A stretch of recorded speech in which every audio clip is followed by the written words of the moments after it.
The night of humiliation.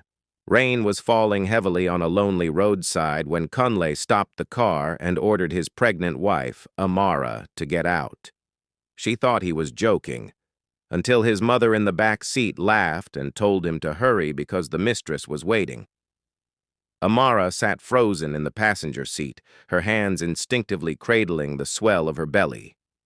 The wipers scraped rhythmically across the windshield, smearing the storm into ribbons of light and shadow. Outside, the road stretched dark and empty, flanked by dense bush on both sides. No streetlights, no houses, just the hiss of rain and the low rumble of thunder in the distance. "Kunle," she whispered, her voice barely audible over the downpour. "What are you saying?" He didn't look at her. His jaw was set, and his fingers drumming impatiently on the steering wheel. "I said get out!" From the back seat came a sharp, delighted cackle. Mama Kunle leaned forward, her gold earrings catching the dim glow of the dashboard. "You heard him, Amara. Or are you deaf now too?" Her voice dripped with mockery.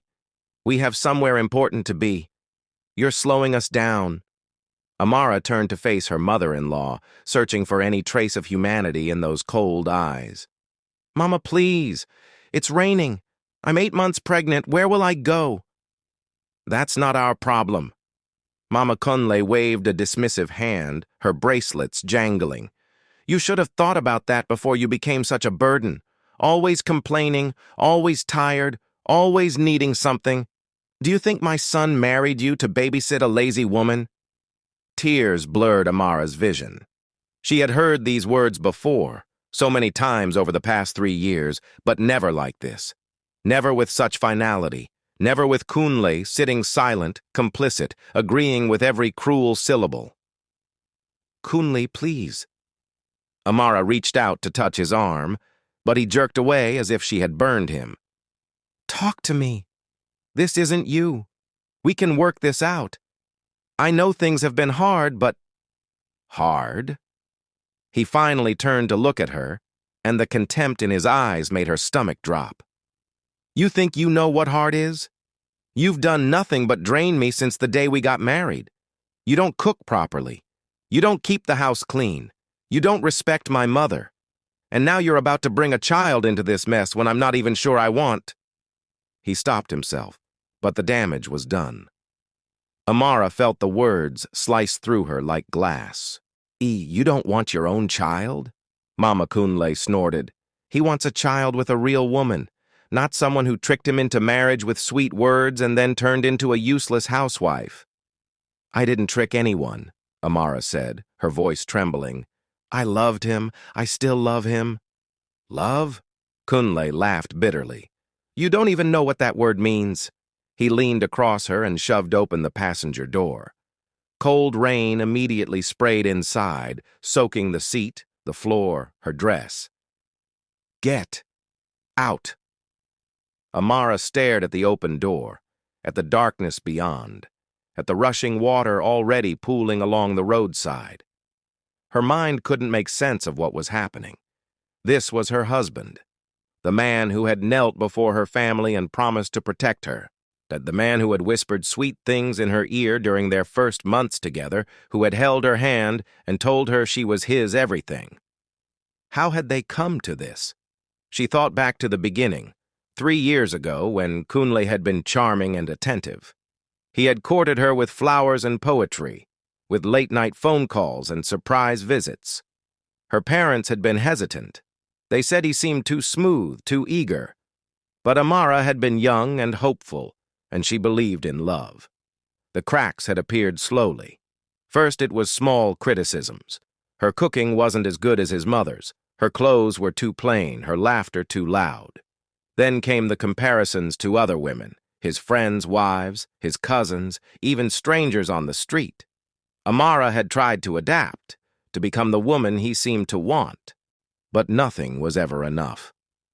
When his mother moved in 6 months after the wedding, things became unbearable. Mama Kunle ruled the house with an iron fist, treating Amara like an unwelcome guest. She rewashed dishes Amara had cleaned, recooked meals Amara had prepared, and criticized everything from the way she dressed to the way she spoke. And Kunle never defended her, not once. The pregnancy had been an accident, or at least Kunle claimed it was. Amara had hoped a child would bring them closer, would remind him of the family they were building together. Instead, it had pushed him further away. He stayed out later. He stopped coming to bed. And when she asked where he had been, he told her she was paranoid and controlling. Now she understood why. "There's someone else, isn't there?" Amara whispered. Sekunle's silence was answer enough. Mama Kunle clapped her hands together gleefully. "Finally, she's not as slow as I thought. Yes, Amara, there is someone else. A beautiful, educated, respectful woman who knows how to treat a man. Unlike you." "Where is she?" Amara asked quietly. "Waiting for us at the hotel," Mama Kunle said, grinning. "We're picking her up so she can join us for dinner. A proper family dinner, the kind you could never manage to organize." Amara felt something inside her shatter. You're going to pick her up? Now? While I'm in the car?" "Not anymore," Kunle said coldly. "Because you're leaving. Kunle, I'm your wife. A mistake I'm planning to correct." The words hung in the air like a death sentence. Amara looked down at her belly, at the life growing inside her, the innocent child who had no idea what kind of world it was about to enter.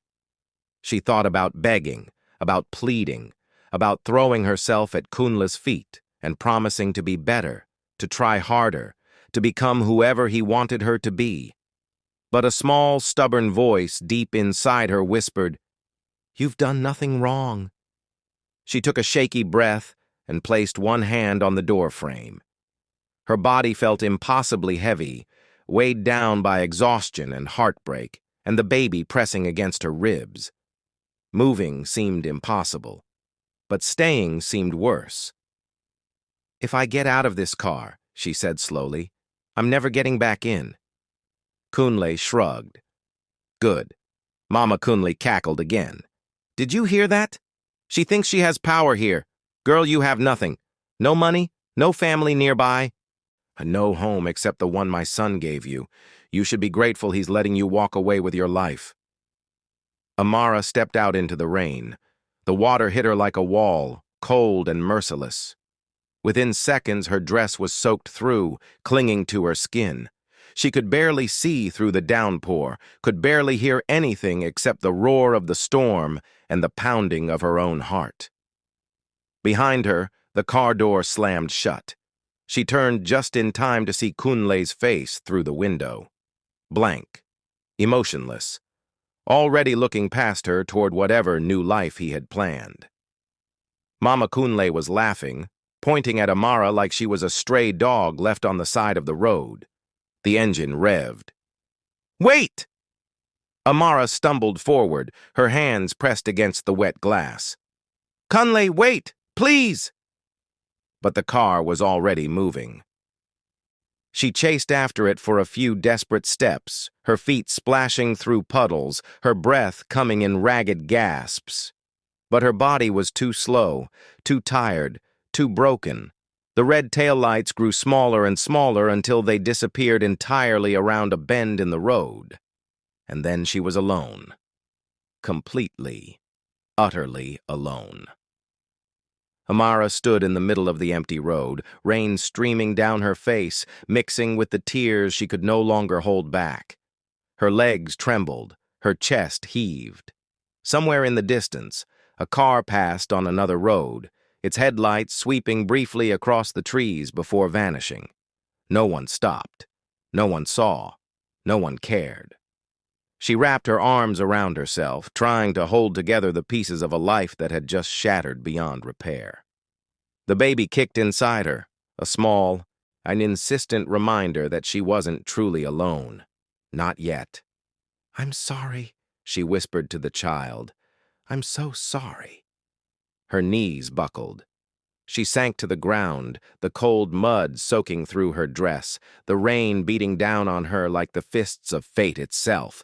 And then, just as she thought things couldn't possibly get worse, a sharp, searing pain tore through her abdomen. Amara gasped, doubling over, clutching her belly with both hands. The pain was unlike anything she had ever felt, white-hot and terrifying, radiating outward in waves that left her breathless. "No," she whimpered. "No, no, no, not now. Please, not now." But her body didn't listen. Another contraction ripped through her, stronger this time, and she collapsed fully onto her side in the mud. And her vision swimming with pain and panic and the terrible understanding that she was about to give birth on the side of a lonely road in the middle of a storm, with no one to help her, no one to save her, no one at all. If you're getting into the story, please like, comment, and subscribe. A passing stranger finds Amara bleeding by the roadside. The headlights cut through the rain like twin blades of hope. Amara barely registered them at first. She was curled on her side in the mud, her body convulsing with contractions that came too fast, too strong, too early. Everything was pain, sharp and relentless, tearing through her abdomen in waves that left her gasping for air. The rain had become white noise, a constant roar that drowned out her own whimpering cries. She didn't know how long she had been there. Minutes? Hours? Time had lost all meaning. There was only the pain, the cold, and the terrible knowledge that her baby was coming, whether she was ready or not. The car slowed. At first, Amara thought she was hallucinating. Why would anyone stop on this forsaken stretch of road in the middle of a storm? But then she heard a door slam, heard footsteps splashing through puddles, heard a voice, deep and concerned, cutting through the downpour. "Jesus Christ! Madam, madam, can you hear me?" Strong hands touched her shoulders, gently turning her onto her back. Through the rain and the pain, Amara looked up into the face of a stranger, a middle-aged man with kind eyes and a security guard's uniform, now soaked through. I'm... She couldn't form the words. Another contraction seized her, and she screamed. But the man's eyes went wide as he took in her swollen belly, the blood mixing with rainwater on her dress. "You're in labor. Oh, God, you're in labor." He looked around frantically at the empty road, then back at her. "How long have you been here? Where is your husband?" Amara couldn't answer. She could only grip his arm and scream again as her body tried to expel the baby that wasn't supposed to come for another 4 weeks. Okay, stay with me."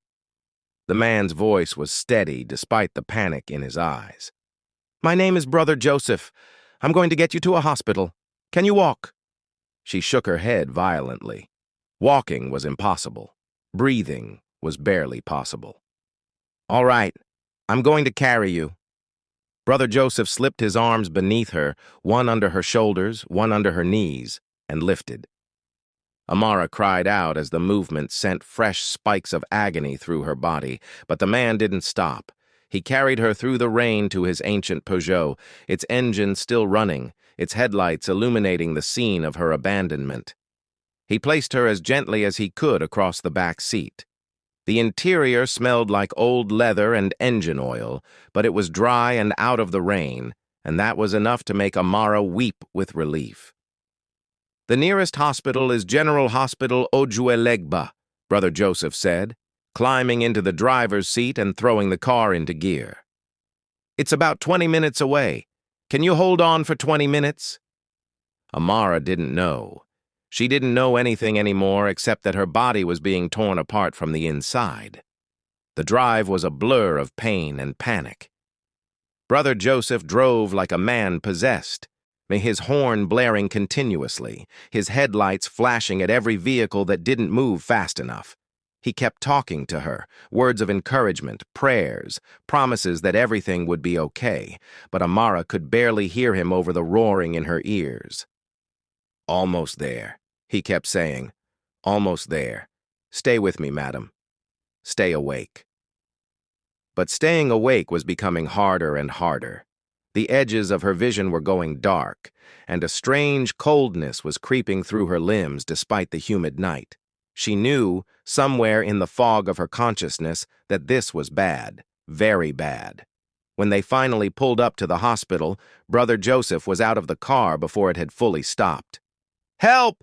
he shouted, running toward the entrance. "Somebody help! We have an emergency." Two nurses in stained white uniforms appeared with a rusty wheelchair. They loaded Amara into it with practiced efficiency, asking rapid-fire questions that Brother Joseph tried to answer. "How far along is she?" "I don't know. I found her on the road." "Found her? Where is her family?" "I don't know. She was alone." "Is she registered here?" "I don't know." They wheeled her through dim corridors that smelled of antiseptic and suffering. Fluorescent lights flickered overhead. Somewhere a baby was crying. Somewhere else, a woman was screaming. The sounds blended together into a symphony of pain that matched the agony coursing through Amara's body. They brought her to a small delivery room with peeling paint and a single bare bulb hanging from the ceiling. The bed had a thin, stained mattress, and the floor was cracked concrete. This was nothing like the private hospital where she had planned to give birth, where Kunle had promised everything would be perfect. But Kunle wasn't here. No one was here except strangers. "Name?" a nurse demanded, preparing an IV with hands that moved with mechanical precision. "Amara," she gasped. "Amara Okonkwo." "Husband's name?" The question was like a knife to the chest. "Kunle Adeyemi." "Phone number? We need to call him." Amara recited the number through clenched teeth, knowing even as she did that it was pointless. He wouldn't come. He had made his choice when he drove away and left her in the rain. The nurse stepped out to make the call while another nurse, younger, with gentler eyes, examined Amara. "You're fully dilated," she said quietly. "The baby is coming now. There's no time for anything else." Is the baby okay?" Amara whispered. The nurse's hesitation told her everything. "We'll do our best." The first nurse returned, her face grim. "No answer. The number rings, but no one picks up." "Of course not. Of course he wouldn't answer." Amara felt something inside her break that had nothing to do with physical pain. Some last fragile hope that Kunle would come to his senses, that he would realize what he had done and rush to her side. He wasn't coming. She was going to give birth alone in this crumbling government hospital, while her husband was probably sitting in some hotel restaurant, laughing with his mistress and his mother, celebrating his freedom from the burden of his wife. "Push," the nurse commanded, and Amara pushed. Yet she pushed through the pain that felt like her body was being split in two. She pushed through the fear that her baby wouldn't survive. She pushed through the humiliation of being surrounded by strangers during the most intimate moment of her life. She pushed through the grief of doing this without the man who had promised to love and cherish her. She pushed until she had nothing left to give. And then, in that dim room with its flickering light and cracked walls, she heard it. A cry, weak and thin but unmistakable. "It's a girl," the nurse announced, holding up a tiny, wrinkled creature covered in blood and vernix. "A small girl, but she's breathing." Amara reached out with trembling hands, and they placed the baby on her chest. The infant was so small, so impossibly fragile, and with skin like dark silk and a head covered in soft black fuzz. Her eyes were squeezed shut, her little fists waving in the air as she wailed her protest at being thrust into this harsh world. "Hello, my baby," Amara whispered, tears streaming down her face. Tears of pain, of relief, of a love so overwhelming it threatened to drown her.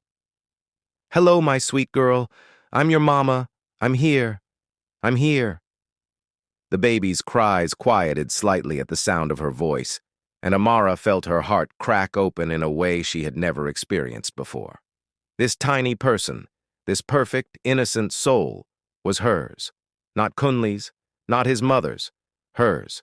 No one could take that away. But the moment of peace was short-lived. The nurses were moving with renewed urgency, their faces tense. "We need to take her," the gentle nurse said apologetically. "She's premature and underweight. She needs to be monitored." "No." Amara tried to hold on, but her arms had no strength left. They lifted the baby away, and Amara felt the absence like a physical wound. She watched helplessly as they carried her daughter to a corner of the room where they had set up a small incubator. Just a plastic box with a heating lamp. Nothing like the sophisticated equipment in private hospitals. "Will she be okay?" Amara asked, her voice breaking. No one answered immediately. The nurses were busy working, cleaning the baby, checking her vitals, whispering to each other in voices too low to hear. Finally, the older nurse turned to her. "She's stable for now, but she's very small, less than 2 kilograms. The next few days will be critical." Days, not hours, days of uncertainty. Amara lay back against the thin mattress, her body shaking with exhaustion and delayed shock. The adrenaline that had carried her through the birth was fading, leaving behind a hollow emptiness that threatened to swallow her whole. A different nurse, a matronly woman with a no-nonsense expression, came in to attend to Amara's afterbirth. She worked in silence for a while before speaking. "That man who brought you in, Brother Joseph, he paid your admission fees before he left. Said he would check on you tomorrow." She glanced at Amara with something that might have been pity. "You're lucky he found you. Another hour out there and—" She didn't finish the sentence. Amara closed her eyes. Lucky. Was that what this was? Abandoned by her husband, giving birth on the roadside.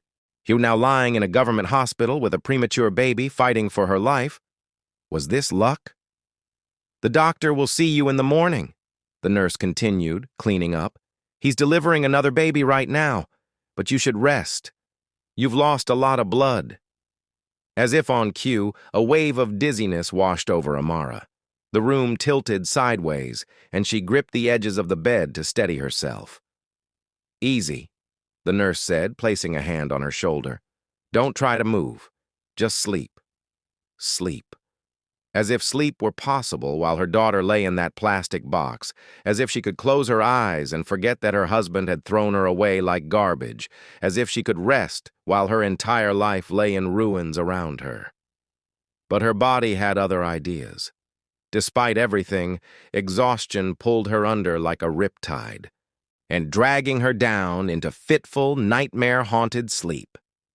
She woke to gray morning light filtering through dirty windows and the sound of someone shouting in the corridor.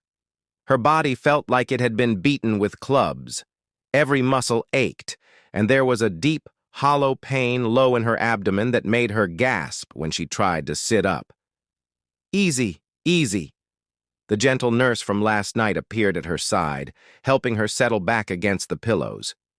"You need to take it slow. Your body has been through trauma." "My baby!" Amara's eyes flew to the corner where the incubator had been, but it was gone. Panic seized her. "Where is my baby?" "She's in the nursery with the other premature babies. She made it through the night." "That's a good sign." Relief flooded through Amara, so intense it made her dizzy. "Can I see her?"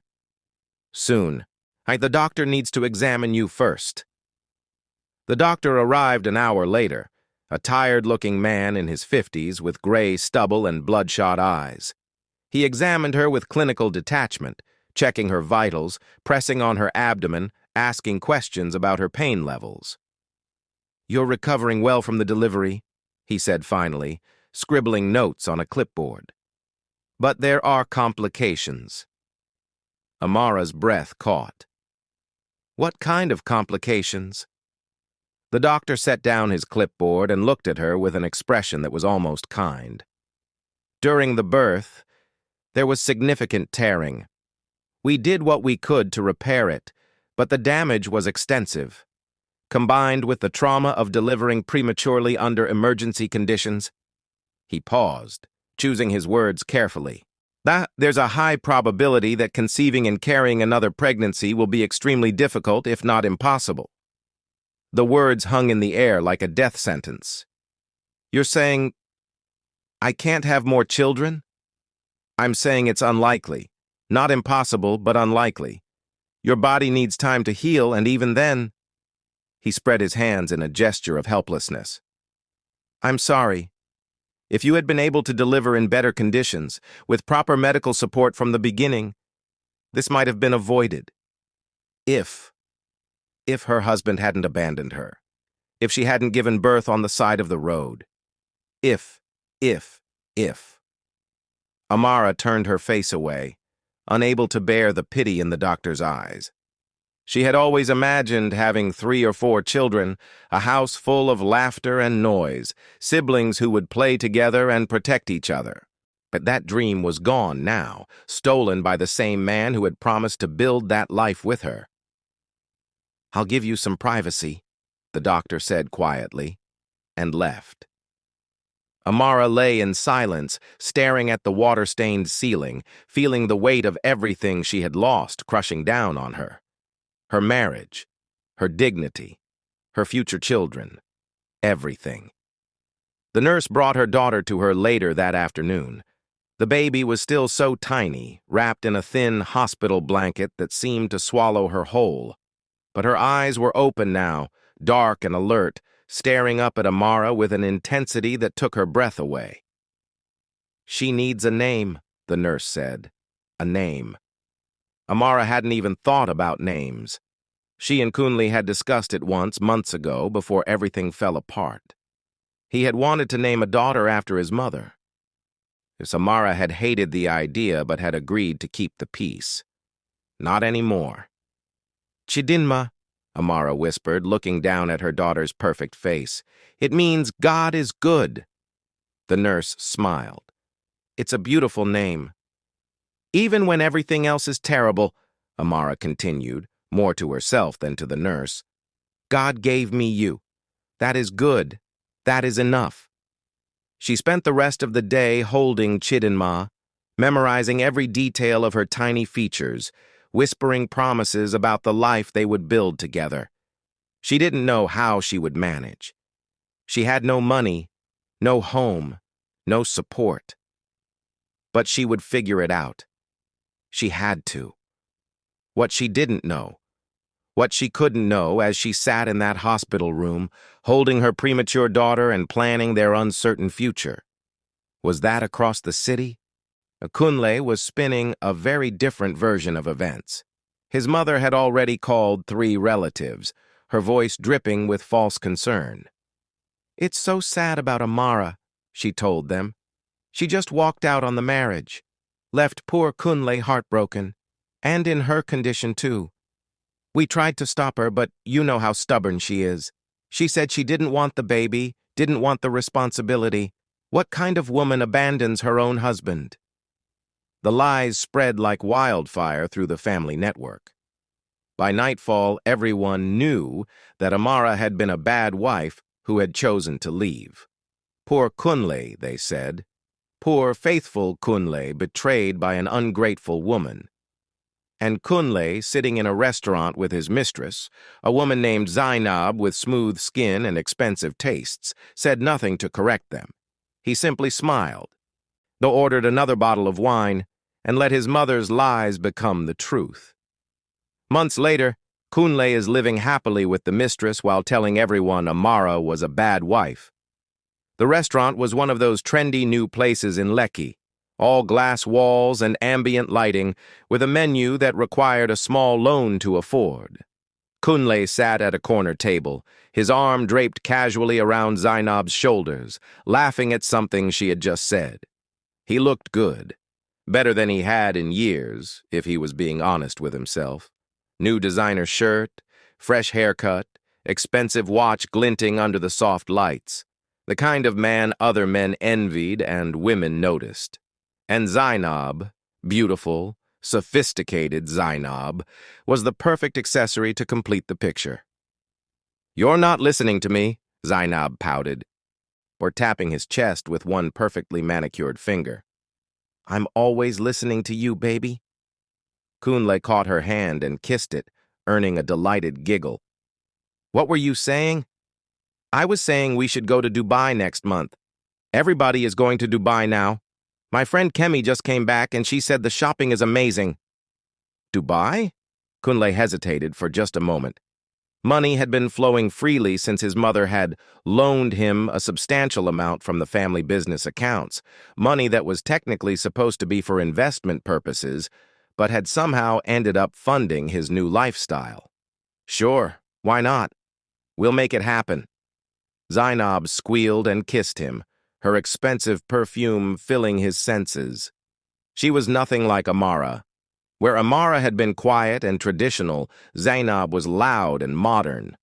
Where Amara had worn simple dresses and minimal makeup, Zainab dressed like she was constantly on her way to a fashion show. Where Amara had nagged him about saving money and being responsible, Zainab encouraged him to live, to enjoy, to spend. It was exactly what he needed. Kunle! Kunle Adeyemi! He looked up to see an old friend from university, Tunde, approaching the table with a wide grin. Kunle stood to embrace him, and they exchanged the elaborate handshake they'd perfected years ago. Guy, long time! Tunde exclaimed, his eyes immediately sliding to Zainab with obvious appreciation. You didn't tell me you were back on the market. Kunle felt a brief flicker of something, guilt, shame, but it passed quickly. This is Zainab. Zainab, this is Tunde. I'm my guy from way back. Zainab extended her hand with a smile that showed off her dimples. Nice to meet you. The pleasure is all mine. Tunde shook her hand, then turned back to Kunle with a questioning look. But wait, what happened to your wife? Amara, right? The quiet one. The question hung in the air like smoke. Kunle had prepared for this moment, had rehearsed the story so many times it almost felt true. That situation. He shook his head sadly. It didn't work out, Guy. She left. Left? Tunde's eyes widened. Just like that? Just like that. One day she packed her things and said she was done with the marriage, said she wasn't happy, that I wasn't giving her enough attention, all sorts of complaints. Kunle spread his hands in a gesture of helplessness. I tried to make it work, but you know how some women are, never satisfied. Zainab placed a sympathetic hand on his arm. It's okay, baby. You don't have to talk about it. No, it's fine. Kunle squeezed her hand. It's in the past now. I've moved on. Tunde looked between them, clearly trying to process this information. But I heard... didn't she have a baby? Another flicker of something uncomfortable. Kunle pushed it down. Yeah, a girl. But Amara took her. She didn't even let me be part of the child's life, just cut me off completely. It was fascinating how easily the lies came now. He had told this version so many times, to friends, to relatives, to anyone who asked, that he almost believed it himself. The truth, that he had thrown his pregnant wife out of a car in the rain, that he hadn't answered when the hospital called, and that he had never even met his daughter, was buried so deep it barely surfaced anymore. That's rough, man. Tunde clapped him on the shoulder. But you seem to be doing well now. I am. Kunle smiled, pulling Zainab closer. Life is good. And it was. Or at least, that's what he told himself. Across town, in a cramped single room in Mushin, Amara was having a very different evening. Chidinma was crying. Again. The sound filled the tiny space, barely large enough for the mattress on the floor, the small gas stove in the corner, and the plastic basin where Amara washed their clothes.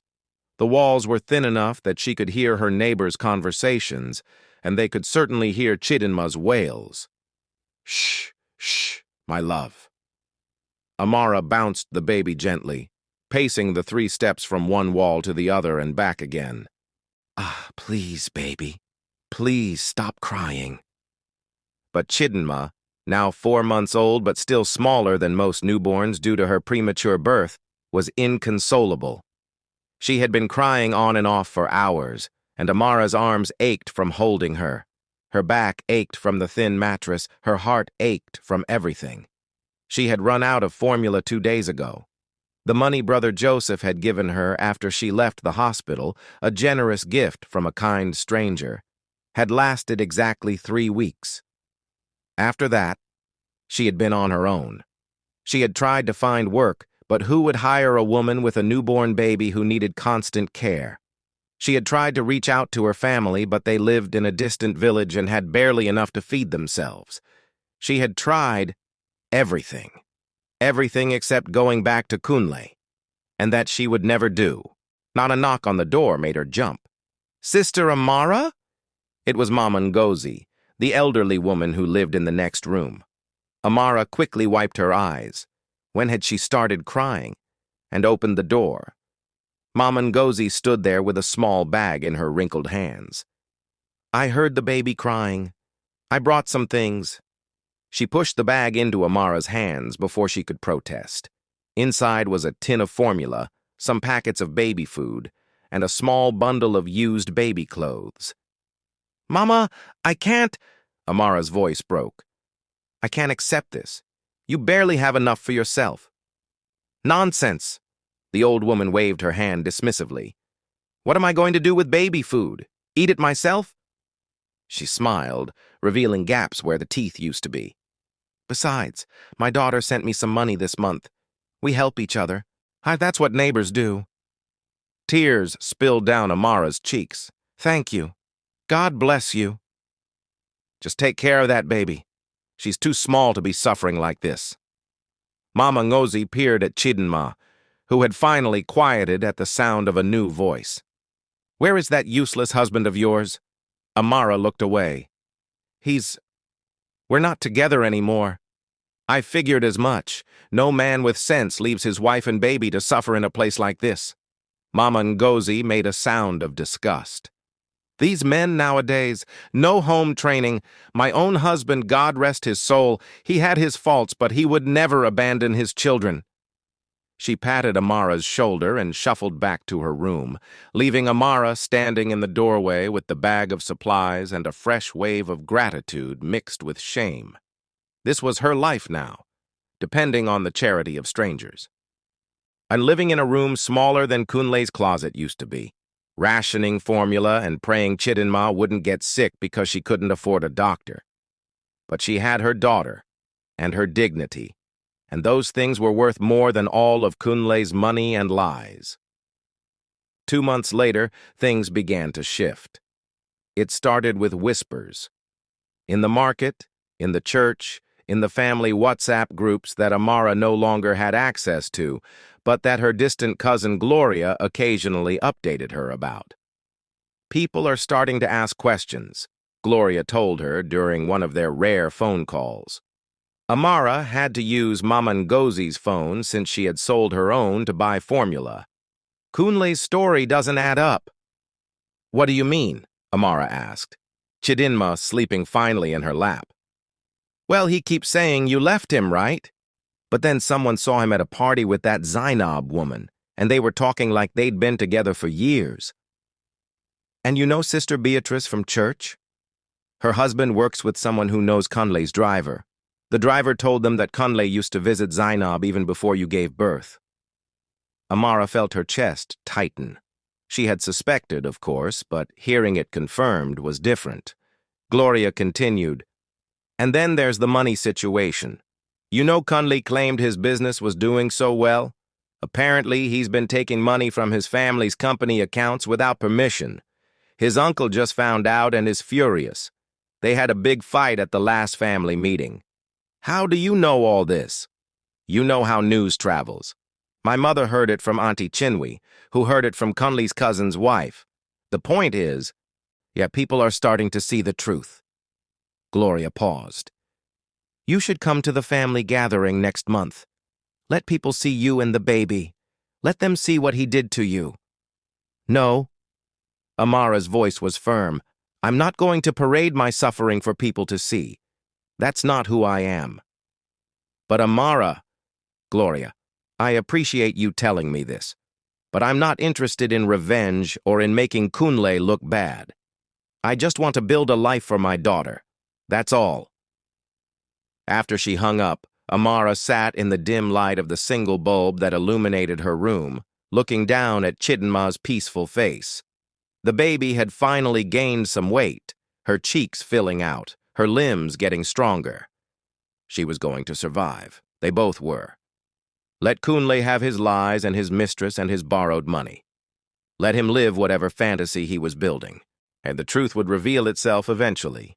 It always did. The truth revealed itself on a Tuesday afternoon. Kunle was in his rented apartment, another expense he couldn't quite afford but refused to give up, when his phone rang. His uncle's name flashed on the screen. He considered not answering, but his uncle was persistent. If he didn't answer now, the man would just keep calling. "Uncle William. Good afternoon, sir." "Kunle." The voice on the other end was ice cold. "Come to the office. Now." "Sir, I'm actually in the middle of—" "Now, Kunle. This is not a request." The line went dead. Kunle felt sweat prickle at the back of his neck. He had been avoiding the family office for weeks, knowing that eventually someone would notice the discrepancies in the accounts. As he had planned to replace the money, he had investments that were supposed to pay out, deals that were supposed to close, but nothing had materialized yet. And now he was in trouble. He arrived at the office 40 minutes later to find not just Uncle William waiting, but his father, 2 other uncles, and the company accountant, a stern-faced woman named Mrs. Obi, who had never liked him. "Sit down," his father commanded. Kunle sat, his mouth dry. Mrs. Obi opened a folder and began reading numbers. Large numbers. Numbers that represented months of unauthorized withdrawals, falsified expense reports, and outright theft from the family business accounts.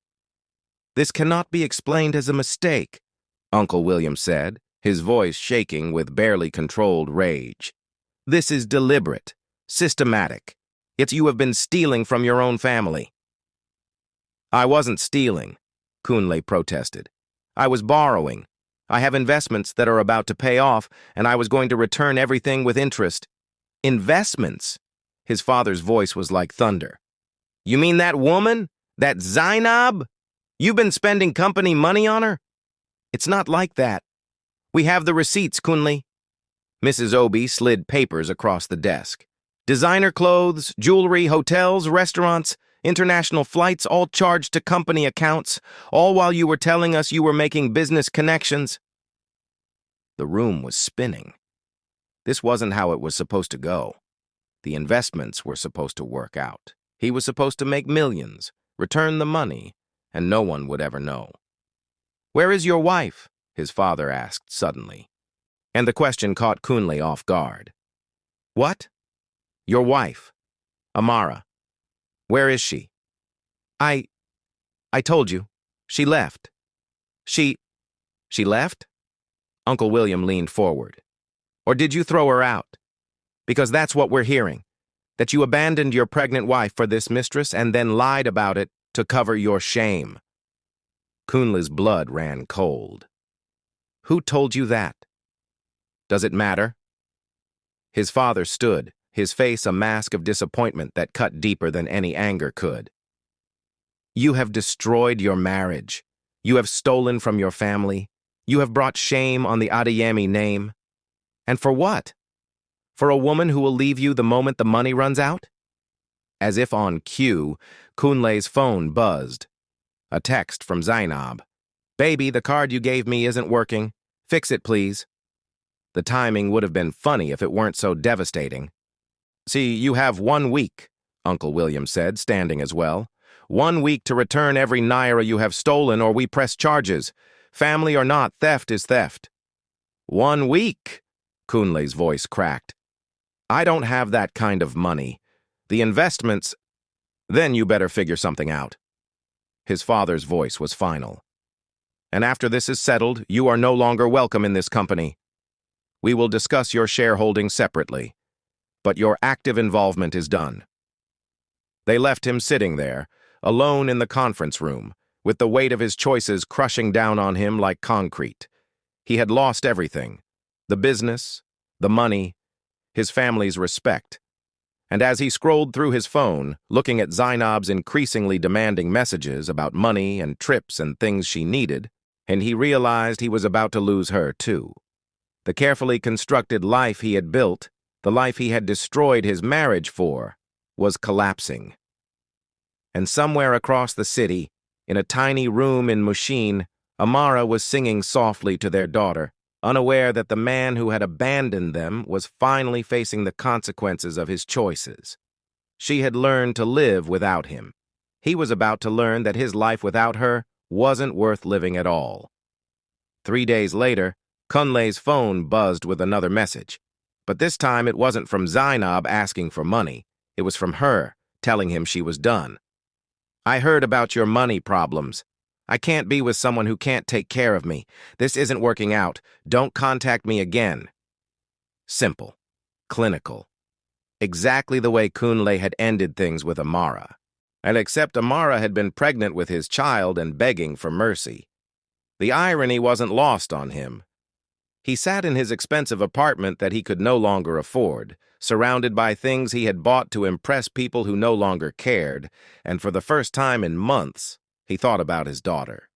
A daughter he had never met, a daughter whose name he didn't even know, a daughter whose first smile, first laugh, first everything had happened without him because he had been too proud, too selfish, too stupid to see what he was throwing away. His mother called. He didn't answer.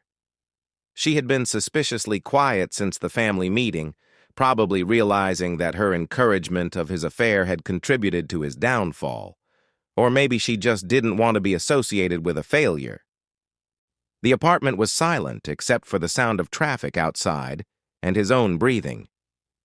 For the first time since that rainy night when he had driven away from Amara, Kunle allowed himself to feel the full weight of what he had done, and it was crushing. Years later, their child asks, "Why doesn't Daddy live with us?"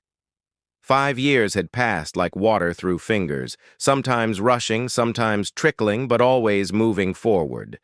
Chidinma sat at the small wooden table in their new apartment, her legs swinging beneath the chair as she carefully colored a picture of a house.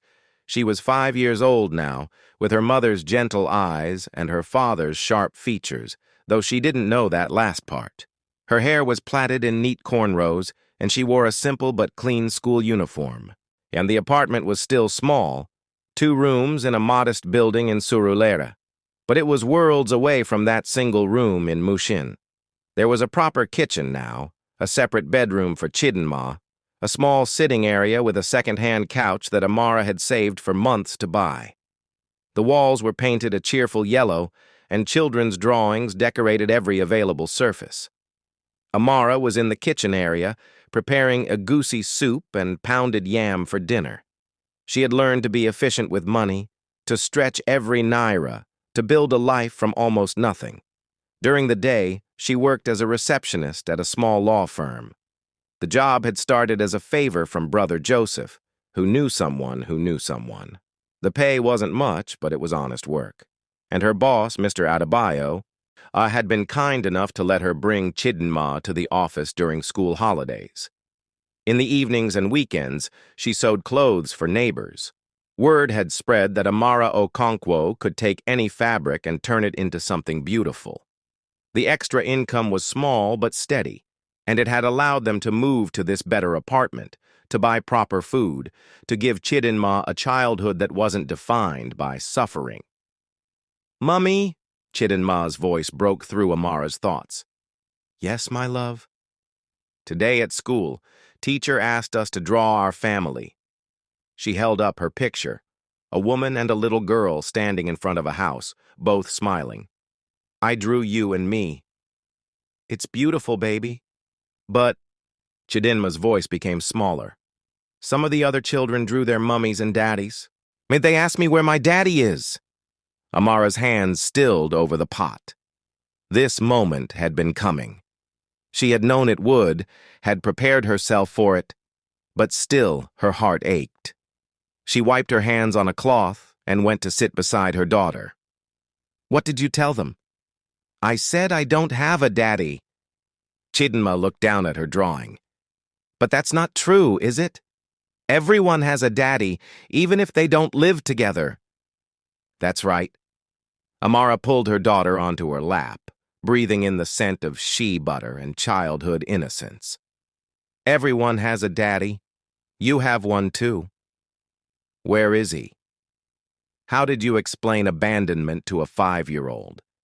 How did you tell your child that her father had thrown you away like garbage without making her feel like garbage herself? "Your daddy, he doesn't live with us," Amara said carefully. "Sometimes grown-ups make choices that mean families live separately." "Did he make a bad choice?" Out of the mouths of babes. "Yes, baby. He made some bad choices." "Does he know about me?" "Yes, he knows about you." "Does he love me?" The question pierced Amara's heart. "I think he loves the idea of you, but love isn't just a feeling, Chidinma. Love is action. Love is showing up. Love is being there even when it's hard." Chidinma thought about this, her small face serious. "Like how you love me?" "Exactly like how I love you." "Then he doesn't really love me." It wasn't a question, just a 5-year-old's simple logic arriving at a painful truth. Amara hugged her daughter tighter. "You have so many people who love you the right way. You have me, you have Mama Ngozi, you have Uncle Joseph, you have Mr. Adebayo and his wife. You have your teachers and your friends. You are surrounded by love, baby. Real love." "Okay." Chidinma seemed to accept this, her resilience the product of a childhood where love had been demonstrated, not just promised. She slid off Amara's lap and returned to her coloring. "Can I add Mama Ngozi to my picture?" "Of course you can." As Chidinma bent over her drawing, adding another figure with careful concentration, Amara felt tears prick her eyes. Not tears of sadness, but something more complex, grief for what could have been, gratitude for what was, and fierce pride in the little girl who was learning to define family not by absence, but by presence. Across the city, in a single room not unlike the one Amara had once occupied, Kunle sat on the edge of a narrow bed, listening to his mother's labored breathing. The room was sparse. A bed, a small table, 2 plastic chairs, a hot plate. The walls were bare except for water stains and cracks. The neighborhood was rough, Ajagunle, where poverty wasn't just a circumstance but a way of life. This was what rock bottom looked like. After Amara had rejected him 5 years ago, Kunle's life had continued its downward spiral. His family had cut him off completely after he failed to repay the money he'd stolen. He had tried to find work, but his reputation preceded him. The man who had stolen from his own family, who had abandoned his pregnant wife. Nobody wanted to hire someone like that. He had sold everything, his watch, his clothes, his furniture. He had moved from apartment to apartment, each one smaller and cheaper than the last, until he ended up here. His mother lived with him because she had nowhere else to go, and her other children, Kunla's siblings, had refused to take her in after they learned the role she'd played in destroying Kunla's marriage. "You made your bed with your favorite son," they had told her. "Now lie in it." So she did. In a narrow bed in a single room in Ajagunle, dependent on the son whose life she had helped ruin. She was sicker now. The high blood pressure had led to a small stroke 2 years ago. She could still move, still talk, but her left side was weak, and she needed help with basic tasks. Kunla cared for her, bathing her, feeding her, helping her to the shared toilet down the hall, not out of love, but out of obligation. Or maybe penance. Kunle. Her voice was weaker these days, slightly slurred from the stroke. "I'm thirsty." He poured water from the plastic container into a cup and helped her drink. Yet her hands trembled as she grasped the cup. "Thank you," she whispered. They didn't talk much anymore. What was there to say? All the sharp words, all the criticism, all the manipulation, it had led them here, to this room, to this life, to consequences that stretched on with no end in sight.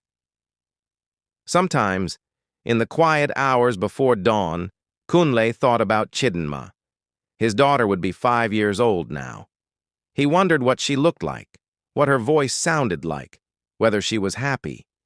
He had tried, in the early years, to see her. He had gone back to that building in Mushin twice more.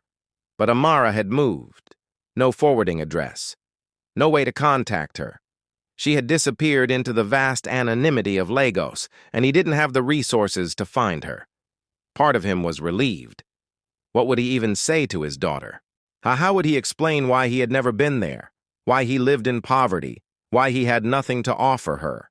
He worked now, casual labor mostly, loading trucks, cleaning gutters, any job that didn't require references or reputation. The money barely covered food and his mother's medication. There was nothing left over for anything else. No savings, no future. Just survival, one day at a time. The irony wasn't lost on him. He had thrown away a wife and child because he wanted more money, more status, more excitement. Now he had less than he'd ever imagined possible, and the woman he had discarded had somehow built a life without him. He knew because he had seen her once, about a year ago. He had been doing casual work in Surulere, and he had seen her walking down the street with a little girl. But Amara had been wearing office clothes, nothing fancy, but clean and professional. The little girl, Chidinma, his daughter, had been chattering away, and Amara had been smiling, really smiling, in a way he had never seen when she was married to him. They had looked happy. He had hidden behind a bus stop until they passed, too ashamed to let them see him in his work-stained clothes, smelling of sweat and drains. That night, he had cried for the first time since his fall from grace, not for himself, but for what he had destroyed, for the family he could have had, for the man he could have been. "Mr. Kunle, we need 3 more bags moved to the truck." Kunle wiped the sweat from his face and nodded to the foreman. His back ached, his muscles screamed, but he couldn't afford to complain. This job paid 2,000 naira for a full day's work. Barely enough to buy food and medication, but it was something. He lifted another bag of cement onto his shoulder, feeling the weight settle into his bones, and carried it to the truck. Around him, other laborers worked in silence, men who had also fallen through the cracks of society, whose names nobody bothered to remember. This was his life now. Anonymous, forgettable. Exactly what he had once feared becoming. During his lunch break, a piece of bread and some water, he sat in the shade and watched a man across the street playing with his children. 2 little girls, giggling as their father chased them in circles. The man wasn't wealthy. His clothes were modest. His children's toys were simple. But the joy on their faces was real. Kunle looked away. Some mistakes you could fix. Some you could learn from. And some you just had to live with, carrying them like cement bags on your shoulders for the rest of your life. 2 years later, when Chidinma was 7, she came home from school with a question that was more observation than inquiry. "Mummy, I think I'm glad Daddy doesn't live with us." Amara looked up from the sewing machine where she was working on a customer's dress. "Why do you say that?" "Because if he did, maybe you would be sad all the time like Funky's mummy." Funka was Chidinma's classmate, whose parents fought constantly, loudly, in front of everyone. The whole neighborhood could hear them. "You're very wise, baby." "I know." Chidinma grinned, that beautiful, unself-conscious smile of childhood. "Mama Ngozi says I get it from you." Amara laughed. Does she now?" "She says you're the strongest person she knows. She says you turned pain into power." "Mama Ngozi talks too much." "But she's right, isn't she? You are strong." Amara set down her sewing and pulled Chidinma into a hug. "We are strong. Together. You make me strong, you know that?" "I know. You make me strong too." It was such a simple exchange, but it filled Amara with a warmth that no amount of money or status could ever provide. She had built this relationship, this trust, this love, from nothing but determination and grace. She had learned that happiness wasn't about having everything. It was about making the most of what you had. It was about choosing joy even when circumstances suggested otherwise. It was about teaching your daughter that her worth wasn't determined by who had left, but by who had stayed. Mr. Adebayo had promoted her last year. She was now the office manager at the law firm with a modest but stable salary. She had opened a small savings account for Chidinma's education. She had dreams again, small, achievable dreams, but dreams nonetheless. Maybe one day she would own a sewing shop. Maybe one day she would move to an even better apartment. Maybe one day she would meet someone who knew how to love properly, who would treat her with the respect she had learned to demand. Or maybe not. Maybe it would just be her and Chidinma, building their quiet life together, and that would be enough, more than enough. On Chidinma's 8th birthday, Amara threw a small party in their apartment. Mama Ngozi came, and Brother Joseph with his wife and children, and Mr. Adebayo's family, and some of Chidinma's school friends with their parents. And the apartment was crowded and loud with laughter and the sound of children playing. Amara had made jollof rice and fried chicken, and there was a modest cake with 8 candles. As she watched Chidinma blow out the candles, surrounded by people who genuinely loved her, Amara felt a profound sense of peace. This was what she had fought for. This moment, this joy, this proof that you could survive abandonment and betrayal and still build something beautiful. "Make a wish," one of the children shouted. Chidinma closed her eyes, thought for a moment, then blew out all the candles in one breath. Everyone cheered. Later, as Amara was cleaning up, Chidinma came to her. "Do you want to know what I wished for?" "I thought wishes were supposed to be secret." "I'll tell you anyway." Chidinma hugged her mother around the waist. "I wished that we could always be this happy. Just you and me and everyone who loves us." Amara's eyes filled with tears. "That's a beautiful wish, baby. Do you think it will come true?" "I think," Amara said, kissing the top of her daughter's head, "that it already has." 10 years after that rainy night when Kunle had driven away, Amara received a letter. It came to her office, forwarded through several channels. The handwriting on the envelope was unfamiliar, shaky. Inside was a single page, written in what looked like painstaking effort. "Dear Amara, I don't know if you'll read this. I don't know if you should. But I needed to write it anyway. My mother died last week, stroke complications. In the end, it was just her and me in that small room, and I think she finally understood what we had done, what I had done. Before she died, she asked me to tell you she was sorry. I don't know if that means anything to you. It probably doesn't. Words are cheap when actions have already spoken so loudly. I'm writing this because I want you to know that you were right, about everything. Love is action. Love is showing up. And I failed at that in every possible way.